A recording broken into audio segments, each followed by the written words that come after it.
Thank you, Deputy Speaker. My adjournment matter this evening is for the Treasurer, and the action I seek is to deliver on the promise of flood recovery funding from the 22-23 floods for the Buloke Shire Council.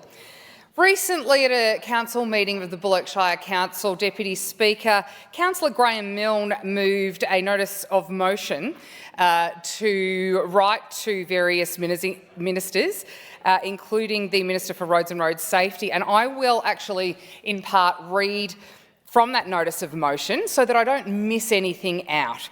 Since the devastating floods of 22-23, our community has waited far too long for the state government to deliver on its promises of flood recovery funding.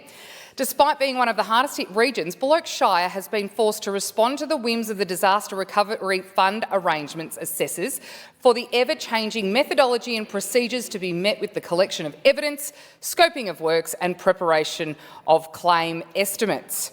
Now, Council are dealing with a backlog of flood recovery works valued between $60 and $80 million.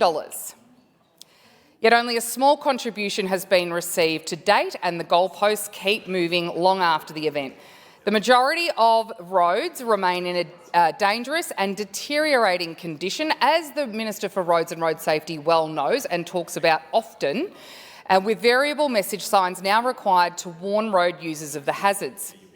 These are not minor inconveniences. These are serious safety risks. Damage to private vehicles has already been reported, and the situation worsens daily, and it will continue to do so with our heavy vehicle traffic always increasing.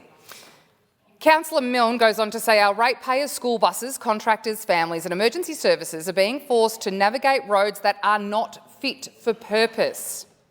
This is unacceptable. As a small rural shire, we do not have the financial capacity to absorb these costs alone. We rely on the state government to honour its commitment and support our recovery.